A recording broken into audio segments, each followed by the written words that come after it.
Hello guys, कैसे हैं आप सभी लोग। स्वागत है आप सभी का मेरे चैनल पे।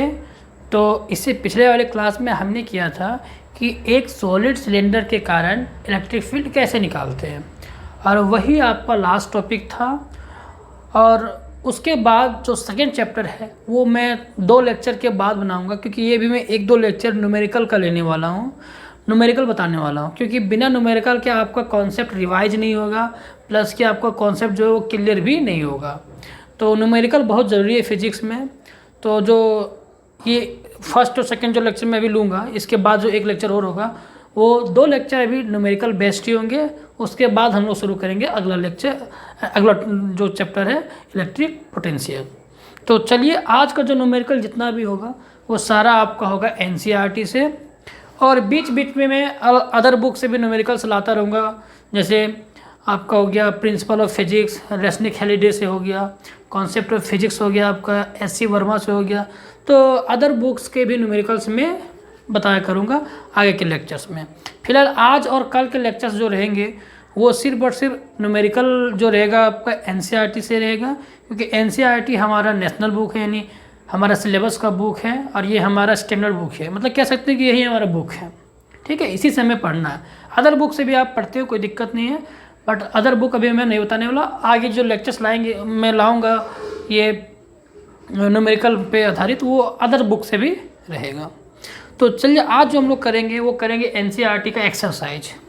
ओके, तो एक्सरसाइज में 1.1 से लेकर 1.12 तक, इसके बीच में मैंने कुछ क्वेश्चन, लगभग 4-5 क्वेश्चन मैंने पहले ही बता दिया है जब मैं उससे रिलेटेड टॉपिक पढ़ा रहा था।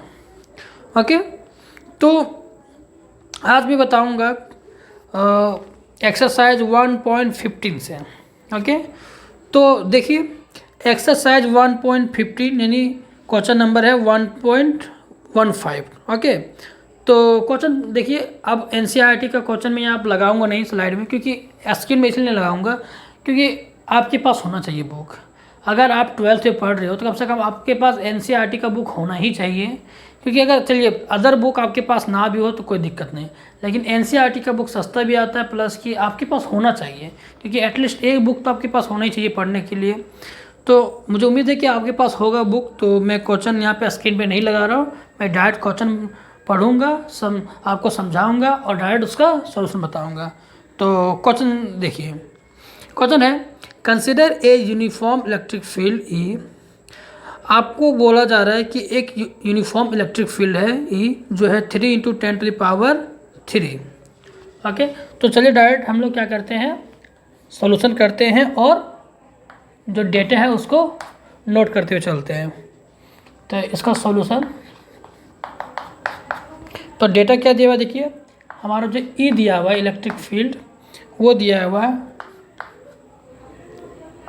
3 × 10⁻³ और ये है आई कैप न्यूटन पर कूलम।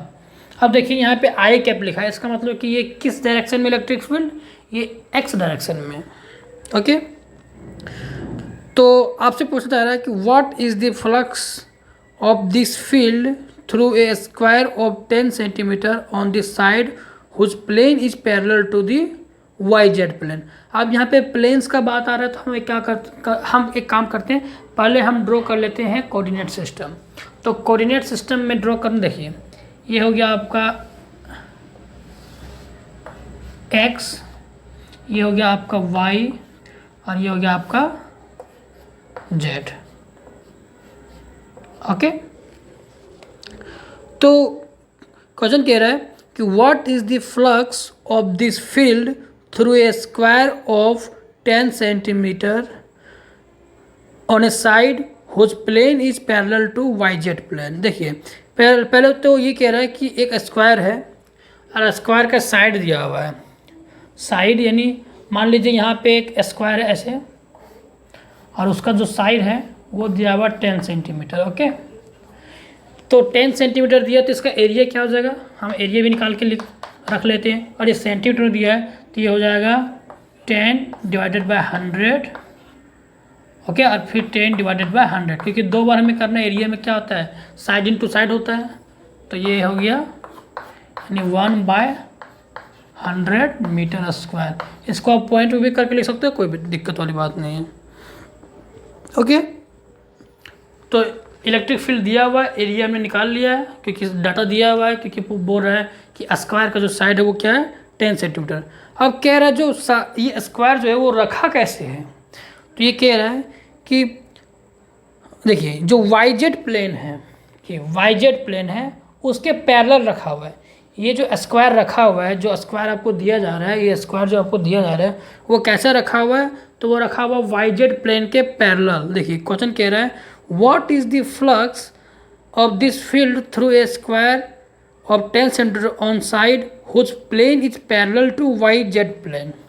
ये वाईजेड प्लेन है, तो जो स्क्वायर है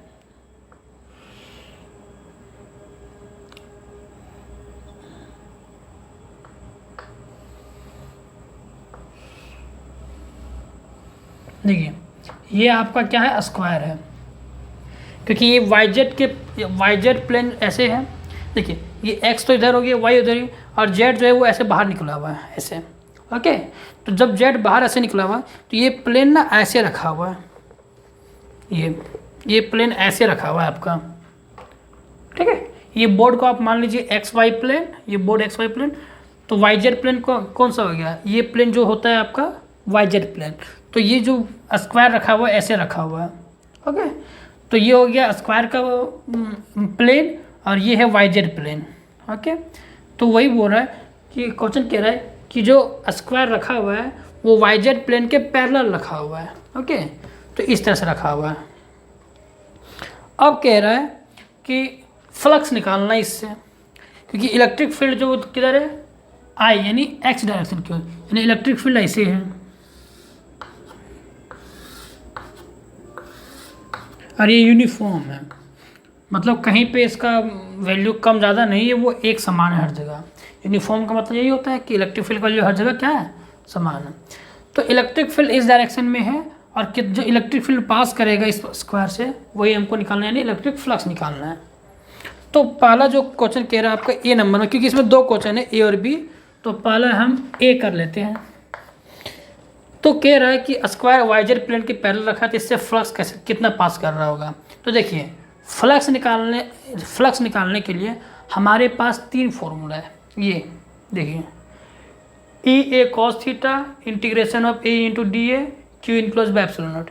ये होता है आपका जब आपका यूनिफॉर्म इलेक्ट्रिक फील्ड दिया हो और एरिया जो दिया हुआ है वो आपका एक रेगुलर एरिया है। रेगुलर मतलब जिसका एरिया हम फॉर्मूला से निकाल सकते हैं, जैसे हो गया स्क्वायर हो गया, जैसे आपका हो गया सर्कल हो गया, आपका ये रेक्टेंगल हो गया, ये सब रेगुलर एरिया है, इसका हम निकाल सकते हैं। इसके पास हमारा इन सारे सरफेस के लिए हमारे पास फॉर्मूला होता है, तो उनके लिए ये है वैसे मतलब इससे हम इलेक्ट्रिक फ्लक्स तब निकाल सकते हैं जब हमारा एरिया रेगुलर ना हो।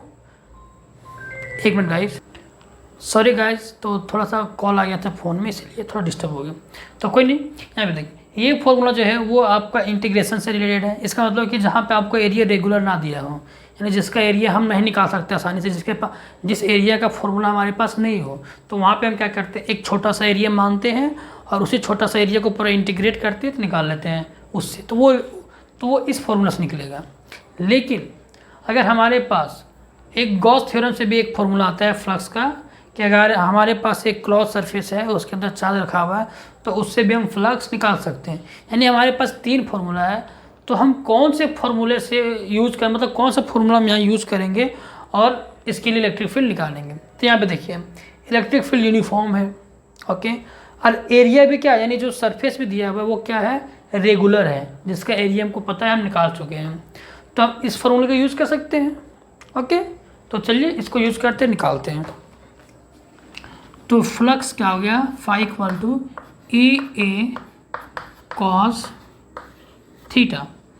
देखिए ई कितना हुआ हमारा, ई दिया हुआ है 3 × 10⁻3। एरिया कितना है हम निकाल चुके हैं, देखिए 1/100 मीटर स्क्वायर। ओके, और कॉस थीटा, ये थीटा क्या होता है ज़रा बताइए। तो ये थीटा होता है ई और ए के बीच का डायरेक्शन। इलेक्ट्रिक फील्ड और जो एरिया वेक्टर होता है एरिया वेक्टर मतलब ये अगर एरिया है तो इसका जो एरिया वेक्टर होता है वो परपेंडिकुलर होता है, ये हुआ एरिया वेक्टर। तो एरिया वेक्टर और ई के बीच में जो डायरेक्शन ये एंगल होता है वो होता है ये थीटा।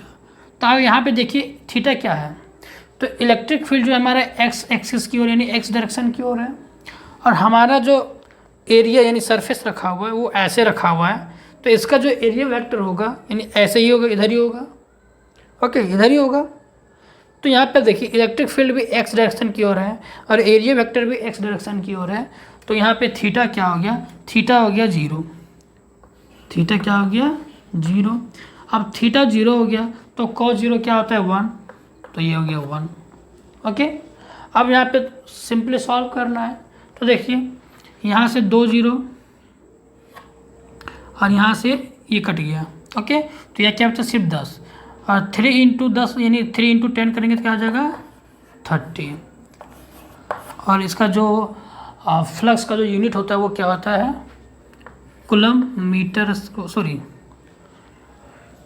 न्यूटन, कहाँ गया डस्टर, जो फ्लक्स का यूनिट होता है वो होता है न्यूटन मीटर स्क्वायर पर कूलम, ओके। तो ये हो गया आपका आंसर, यानी ये जो स्क्वायर रखा हुआ है वाई जेड प्लेन के, उससे कितना फ्लक्स पार कर रहा है, तो इतना फ्लक्स पार कर रहा है, ओके। अब इसमें जो बी नंबर क्वेश्चन कह रहा है वो कह रहा है कि what is the flux through the same square if the normal to its plane makes a 60 degree angle with the x axis।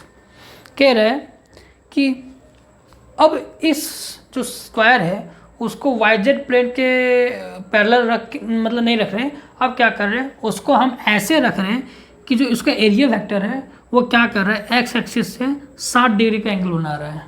देखिए ये हमारा सरफेस है, मैं क्या कर रहा हूँ इसको ऐसे रख रहा हूँ ताकि ये जो हमारा एरिया वेक्टर है वो क्या कर रहा है इस एक्स एक्सिस से क्या कर रहा है 60 डिग्री का एंगल बना रहा है, ओके सॉरी 60 डिग्री, ओके।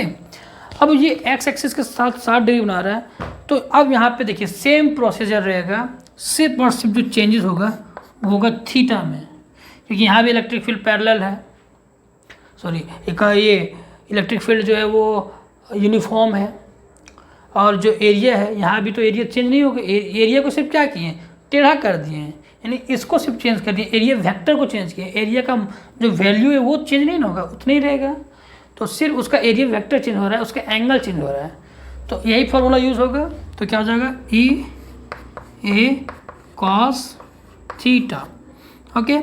ई तो वही रहेगा 3 इंटू 10⁻³ इंटू एरिया, अच्छा एरिया क्या है 1/100, और यहाँ पे थीटा क्या हो जाएगा, तो थीटा क्या रखा है कि इलेक्ट्रिक फील्ड और एरिया वेक्टर। अब यहाँ पे इलेक्ट्रिक फील्ड जो है वो आई डायरेक्शन में है यानी एक्स डायरेक्शन में है दिया हुआ, और जो एरिया वेक्टर जो है यानी जो स्क्वायर का जो एरिया वेक्टर आ रहा है वो क्या आ रहा है एक्स एक्सिस से 60 डिग्री का एंगल बना रहा है, इसका मतलब जो थीटा हो जाएगा यानी इलेक्ट्रिक फील्ड और एरिया वेक्टर के बीच का जो एंगल हो जाएगा वो दिया हुआ कितना 60 डिग्री, ओके।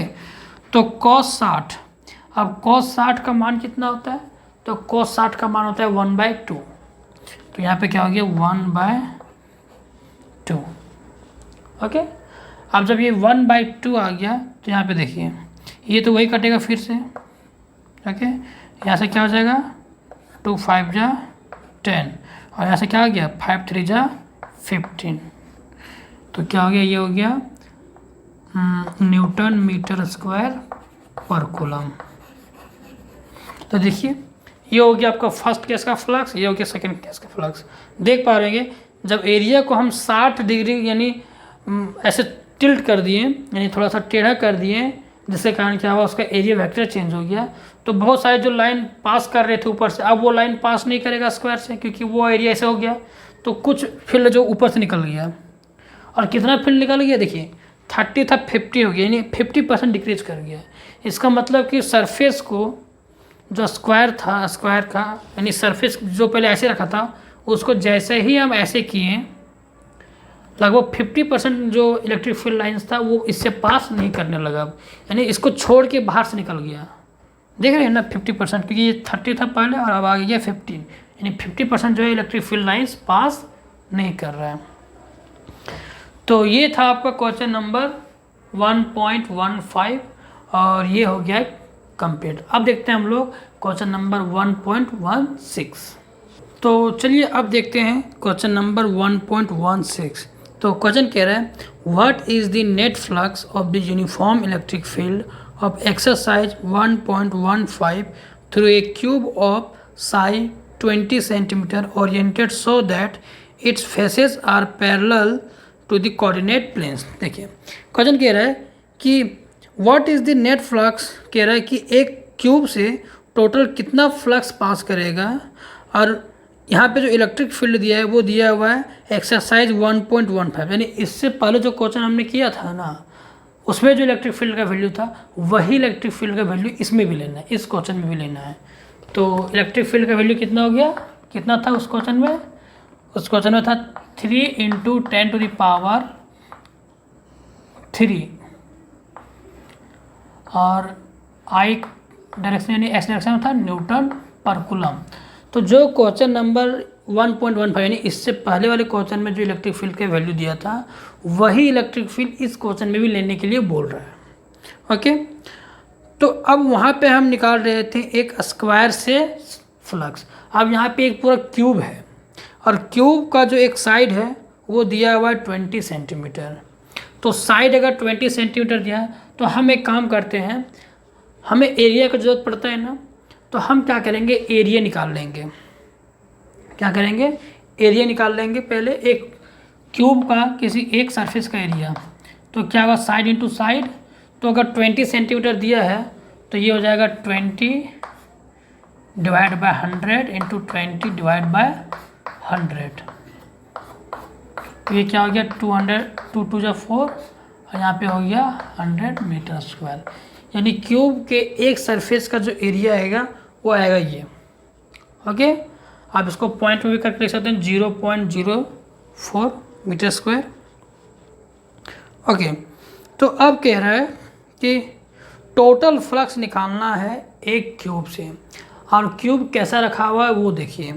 कह रहा है कि क्यूब का जो सारा फेसेस है, यानी जो क्यूब के जो सारे फेस हैं, फेस मतलब क्या, जो सरफेस होता है, वो हर एक फेस जो है वो कोऑर्डिनेट प्लेन्स के साथ पैरेलल में है। इसको समझिए, ये हमारा कोऑर्डिनेट सिस्टम हो गया। ओके, तो ये हो गया हमारा, देखिए ये x, ये हो गया y और ये हो गया z। तो ये एक्स वाई प्लेन ये हो गया। इसी तरह एक्स जेड प्लेन ये नीचे वाला प्लेन हो गया, और वाई जेड प्लेन हो गया ये जो सामने आपको दिखता है ये वाला प्लेन, ये वाई जेड, यानी ये जो ऐसे निकल रहा प्लेन ना वो वाई जेड प्लेन। अब क्यूब जो रखा है ना ऐसे,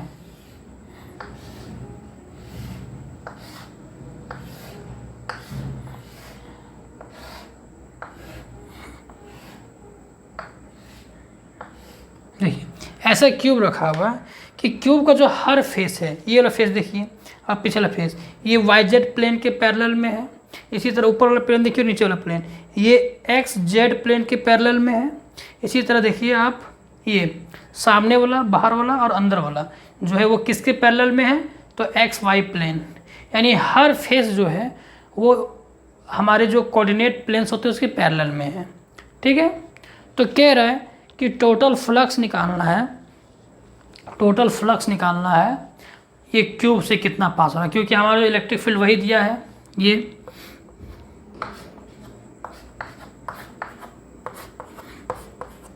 हमारा ये इलेक्ट्रिक फील्ड दिया हुआ है जो एक्स डायरेक्शन में है, और मैं इससे पास नहीं करवा रहा हूँ ताकि यहाँ पे पिक्चर थोड़ा सा गंदा ना हो जाए, इसलिए मैंने इस तरह से इलेक्ट्रिक फील्ड को दिखाया। यानी कह सकते हैं कि ये जो क्यूब रखा हुआ है वो एक एक्सटर्नल इलेक्ट्रिक फील्ड है, उसके अंदर यानी उसी में ये फील्ड के अंदर रख दिए हैं। ओके। यहाँ पे पहले से फील्ड था, उसी में ये क्यूब को ले जाकर रख दिए बस। अब तो फ्लक्स कैसे निकालेंगे, देखिए, तो मैं इसका शॉर्ट में आंसर बताना चाहता हूँ। इसका जो आंसर आएगा वो आएगा 0। अब पहले कैसे 0 आएगा वो हम देख लेते हैं, उसके बाद इसका एक्सप्लेनेशन हम करेंगे। देखो, तो सबसे पहले हम क्या करेंगे, हर फेस यहाँ पे देखिए, एक पिछले क्वेश्चन में क्या था कि पिछला क्वेश्चन में हमारा एक सिर्फ स्क्वायर सरफेस था, तो वहाँ पे एक सरफेस से निकालना ईजी था। बट यहाँ पे एक सरफेस नहीं है, यहाँ पे क्या एक पूरा वॉल्यूम दिया हुआ है, यानी एक क्यूब जैसे बॉक्स दिया हुआ है, और उस बॉक्स से पूरा नेट फ्लक्स निकालना है। तो एक क्यूब में हम मतलब एक वॉल्यूम से हम फ्लक्स नहीं निकालते हैं, हम फ्लक्स जब भी निकालते हैं ना एक सरफेस से निकालते हैं। जैसे मान लीजिए मेरा हाथ का जो हथेली दिख रही है वो एक सरफेस है, ठीक है। अगर हम इसको बॉक्स बना दें, एक बॉक्स बना दें, तो उससे हम फ्लक्स नहीं निकाल सकते, क्योंकि निकाल सकते हैं, ऐसा नहीं कि नहीं निकाल सकते, वो गॉस नॉर्स निकलता है। लेकिन मेरा कहने का मतलब है कि जब भी फ्लक्स जो डिफाइन होता है ना, वो एक सरफेस से होता है, एक वॉल्यूम से नहीं होता है। तो वॉल्यूम से हम निकाल सकते हैं गॉस थ्योरम को यूज़ करके, बट जो फ्लक्स डिफाइन होता है वो एक सरफेस से होता है। तो यहाँ पे भी आप देख सकते हैं कि इस क्यूब के पास कितने सरफेस हैं, 6 सरफेस, ऊपर नीचे इधर इधर पीछे आगे, इस तरह से लेफ्ट राइट करके ये 6 सरफेस है। तो हमें क्या करना होगा, अब अगर ये एक क्लोज सरफेस है, हमें पता है कि जो गॉस थ्योरम से जो फ्लक्स निकलता है ना वो एक क्लोज सरफेस के कारण निकलता है। तो क्लोज सरफेस के कारण हम यहाँ पे आराम से निकाल लेते हैं, क्योंकि यहाँ ये जो क्यूब है वो एक क्लोज सरफेस है, चारों तरफ से बंद है, तो हम यहाँ से फ्लक्स निकाल लेते हैं। बट उसके लिए हमको क्या चाहिए, क्यू इनक्लोज चाहिए, और हमको क्यू इनक्लोज तो दिया नहीं है कि इसके अंदर कितना चार्ज बंद है। सो हमें क्या दिया, इलेक्ट्रिक फील्ड दिया है, तो ये फॉर्मूला हम यूज नहीं कर सकते। ओके, इसी तरह इसको भी यूज़ करना सही नहीं रहेगा, क्योंकि ये जो है वो है आपका जब एरिया आपका रेगुलर ना हो। यहाँ पे आप देखें ना सब रेगुलर है, हम स्क्वायर का ये एरिया हमको पता है, क्योंकि ये वाला देखिए ये जो फेस है वो एक स्क्वायर शेप में, ये स्क्वायर शेप में, सारा स्क्वायर शेप में, और उसका साइड में दिया, हम निकाल भी लिए एरिया। तो ये लगाने का कोई मतलब नहीं था, लास्ट में यही बचता है, यानी यही निकलेगा, क्योंकि इलेक्ट्रिक फील्ड कॉन्स्टेंट है, एरिया हम तो निकाल ही लिए हैं, थीटा निकल ही जाएगा। तो यहाँ पे कितने फेस पॉसिबल, मतलब कितने फ्लक्स पॉसिबल हो सकते हैं, तो 6, क्योंकि हर एक एरिया के लिए हम फ्लक्स निकालेंगे। ओके, तो पहले मैं क्या करता हूँ, ये वाला एरिया जो है, ये वाला फेस, इससे मैं निकाल लेता हूँ क्या, फ्लक्स, कि इससे कितना फ्लक्स पा रहा है। तो सबसे पहले बात कि इसका जो एरिया वेक्टर होगा वो ऐसे होगा, क्योंकि ये बॉक्स ऐसे रखा हुआ है, तो जो इस सरफेस का जो एरिया वेक्टर इधर होगा एक्स डायरेक्शन में। तो आप देखिए मैं φ1 बोल रहा हूँ फ्लक्स 1 के लिए, यानी इससे जो फ्लक्स निकालना है उसके लिए वो, तो ये क्या हो जाएगा, ई ए कॉस थीटा। अब देखिए मैं वैल्यू को डायरेक्ट उठाऊंगा, ज़्यादा डिटेल से नहीं कराऊंगा, ओके, क्योंकि छोटी छोटी जो है वो कैलकुलेशन है और वो आपसे होना चाहिए। तो देखिए ई जो हो गया वो क्या हो गया, 3 × 10⁻³ इंटू एरिया निकाल चुके हैं, क्या है 4 × 100, और यहाँ पे आप देखिए थीटा कितना हो जाएगा। तो इलेक्ट्रिक फील्ड भी एक्स डायरेक्शन में है, और ये जो क्यूब है उसका सरफेस भी क्या है, यानी उसका एरिया वेक्टर भी क्या है, एक्स डायरेक्शन में है। तो यहाँ जो थीटा क्या हो गया, 0। अब थीटा 0 हो गया तो उसका वैल्यू हो गया 1, ठीक है, क्योंकि यहाँ पे थीटा 0 है, इसीलिए कॉस 0 का वैल्यू हो गया 1। अब देखिए ये कट गया, ओके, तो यहाँ क्या हो गया, 4 × 3 = 12, और एक 0 यहाँ से, यानी 120 क्या गया, न्यूटन मीटर स्क्वायर पर कूलम। तो ये हो गया हमारा φ1। अब हम निकाल लेते हैं ये वाला सरफेस, इधर जो सरफेस है ना इसके जस्ट पीछे वाला सरफेस, उससे निकाल लेते हैं। तो अगर यहाँ से निकालना है तो इसका एरिया वेक्टर क्या हो जाएगा, इधर हो जाएगा, ये बॉक्स ऐसे रखा हुआ है तो इसका जो एरिया वेक्टर इधर हो जाएगा। अब इसका एरिया वेक्टर इधर हो जाएगा। देखिए मैं इसको समझाता हूँ एक बॉक्स से आपको, तब आपको समझ में आएगा। देखिए ये तो आपका क्यूबॉइड शेप में, ये क्यूब शेप में नहीं है, पर आप इसको अब मान लीजिए क्यूब है, तो ये बॉक्स ऐसे रखा हुआ, तो ये वाला सरफेस का तो इधर एरिया वेक्टर था, बस ये जो सरफेस है इसका एरिया वेक्टर इधर हो जाएगा, और इलेक्ट्रिक फील्ड का डायरेक्शन उधर है, एरिया वेक्टर का डायरेक्शन इधर है, तो दोनों में एंगल क्या हो जाएगा 180। एरिया वेक्टर का डायरेक्शन इधर है और इलेक्ट्रिक फील्ड का डायरेक्शन आई, यानी आई कैप उधर है, तो एरिया वेक्टर इधर, इलेक्ट्रिक फील्ड उधर, तो एंगल एक दूसरे के अपोजिट जा रहा है यानी 180। तो जो φ2 निकलेगा वो आएगा ई ए कॉस थीटा। हाँ देखिए ई तो वही निकलेगा 3 × 10⁻³ × 4/100 एरिया, और यहाँ पे क्या हो जाएगा थीटा। अब थीटा क्या आ जाएगा 180, तो कॉस 180 का मान जो होता है वो -1 होता है, -1, क्योंकि यहाँ पे थीटा क्या है 180। अब ये देखिए यहाँ से 2 0 से 2 0 गया, 4 3 अब कितना गया 12 और 1 0, और ये माइनस।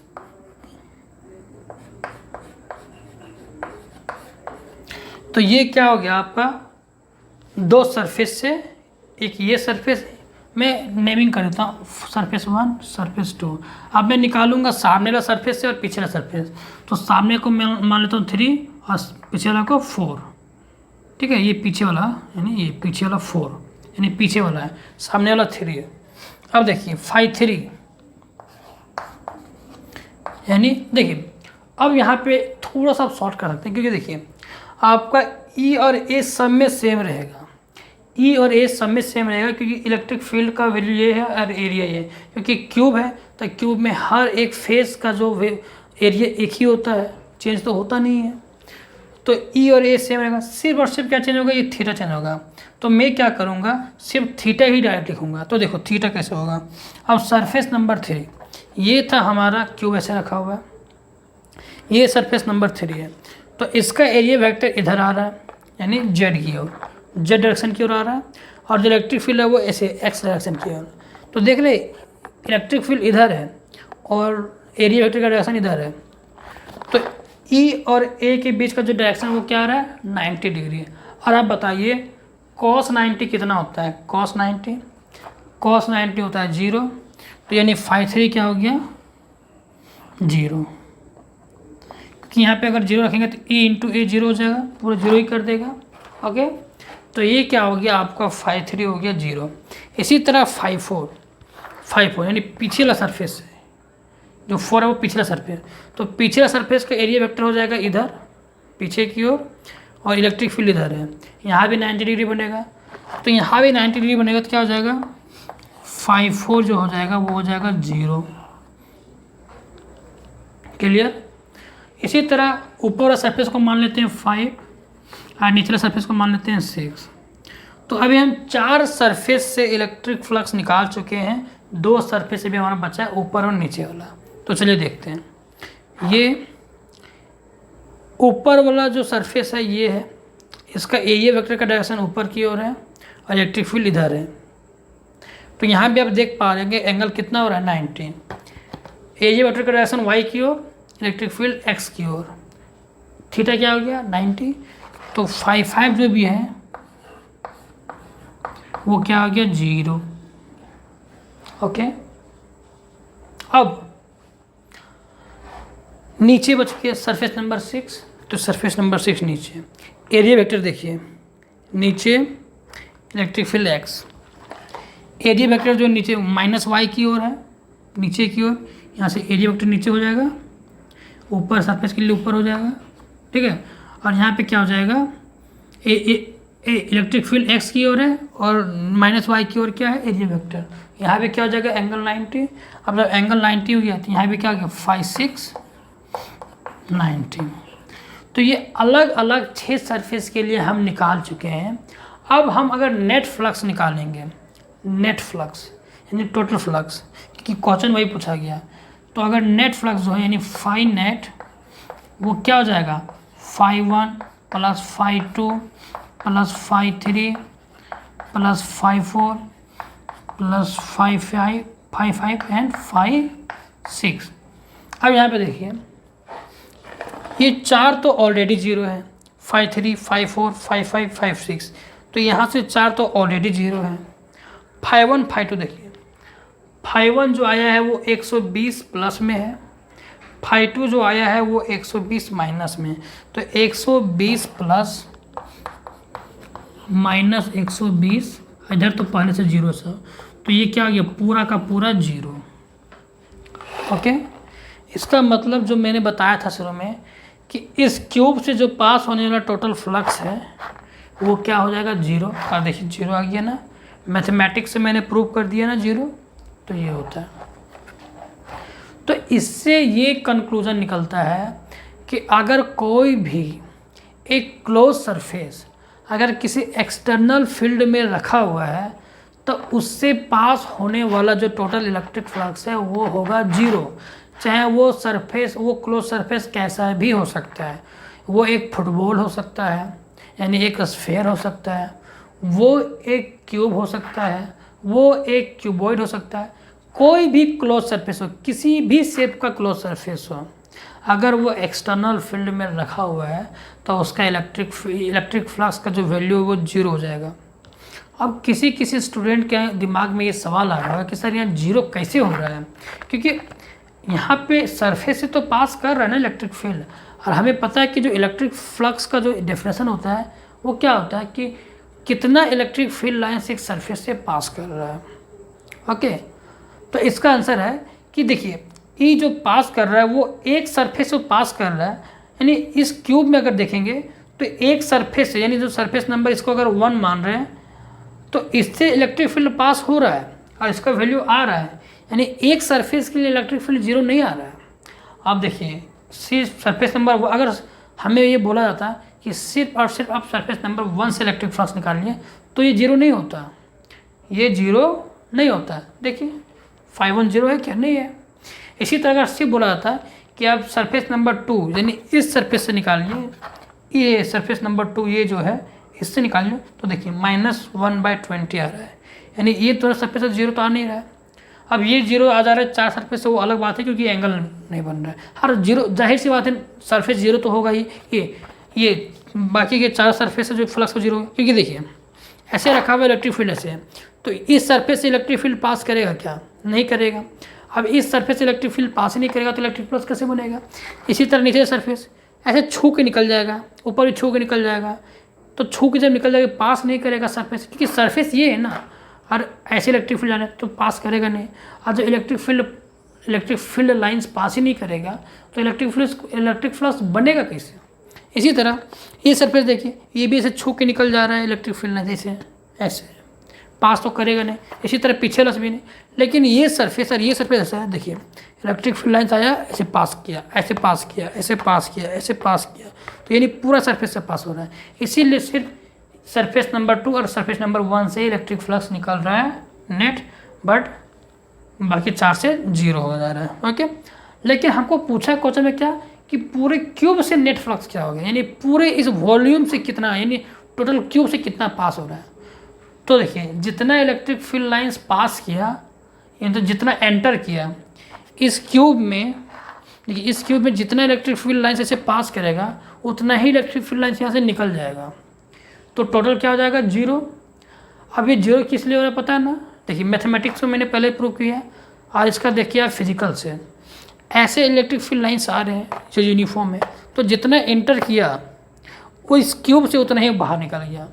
अगर सरफेस से बोलता तो जीरो नहीं होता, तो एक सरफेस से नहीं बोल रहा है कि इस सरफेस से या फिर इस सरफेस से, कह रहा है टोटल इलेक्ट्रिक फ्लक्स क्या होगा, तो टोटल इलेक्ट्रिक फ्लक्स जितना एंटर किया उतना ही बाहर निकल गया। तो टोटल इस क्यूब से अगर देखें, इस क्यूब से यानी पूरा वॉल्यूम से देखें तो जितना एंटर किया उतना ही बाहर निकल गया, तो इलेक्ट्रिक फ्लक्स यहाँ पे क्या हो जाएगा, जीरो हो जाएगा। क्योंकि इलेक्ट्रिक फ्लक्स जो डिफाइन होता है वो एक सरफेस के लिए होता है कि एक सरफेस से कितना इलेक्ट्रिक फील्ड लाइंस पास कर रहा है, उसको बोलते हैं हम लोग इलेक्ट्रिक फ्लक्स। बट यहाँ पे पूरा वॉल्यूम है, तो जितना एंटर किया उतना ही बाहर निकल गया, तो टोटल इलेक्ट्रिक फ्लक्स क्या हुआ, इस वॉल्यूम से जीरो। मैथमेटिक्स से भी मैंने प्रूव किया। हाँ, अगर इसको पूरा सॉल्व करने पर अगर जीरो वैल्यू नहीं आता, नेट फ्लक्स अगर जीरो नहीं आता, कुछ वैल्यू अगर आता, तो इसका मतलब है कि इस क्यूब के अंदर कुछ चार्ज रखा हुआ है जो अपना फील्ड बना रहा है, अपना फील्ड लाइंस निकाल रहा है, बाहर पास कर रहा है, तो उस कारण से यहाँ पे इलेक्ट्रिक फील्ड जो इलेक्ट्रिक फ्लक्स है यानी नेट इलेक्ट्रिक फ्लक्स जीरो नहीं आता। तो अगर कहीं भी क्लोज सरफेस से अगर इलेक्ट्रिक फ्लक्स जीरो नहीं आ रहा है, इसका मतलब कि उसके अंदर कोई ना कोई चार्ज रखा हुआ है, यानी कोई ना कोई चार्ज का सोर्स अंदर है जो अपना इलेक्ट्रिक फील्ड बना रहा है और वहाँ से निकाल रहा है। जिसके कारण क्या हो रहा है, इलेक्ट्रिक फ्लक्स जीरो नहीं हो रहा है। लेकिन अगर अंदर कोई चार्ज नहीं है, उस क्लोज सरफेस के अंदर कोई चार्ज नहीं है और उसको हम सिंपली क्या कर दिए, एक एक्सटर्नल फील्ड में रख दिए हैं, तो क्या होगा कि जितना इलेक्ट्रिक फील्ड लाइंस पास करेगा उतना ही, यानी एक सरफेस से जितना पास करेगा उतना ही बाहर से निकल जाएगा, यानी जितना एंटर किया उतना ही बाहर निकल गया। तो नेट इलेक्ट्रिक फ्लक्स जो हो गया वो हो गया जीरो। ओके, तो ये चीज़ हमेशा याद रखना है कि जो टोटल इलेक्ट्रिक फ्लक्स होता है एक क्लोज सरफेस के लिए, वो हमेशा क्या होता है, जीरो, अगर उसके अंदर कोई चार्ज रखा हुआ नहीं हो तो। ओके, तो ये क्लियर हो गया होगा। तो चलिए अब बढ़ते हैं नेक्स्ट क्वेश्चन की ओर।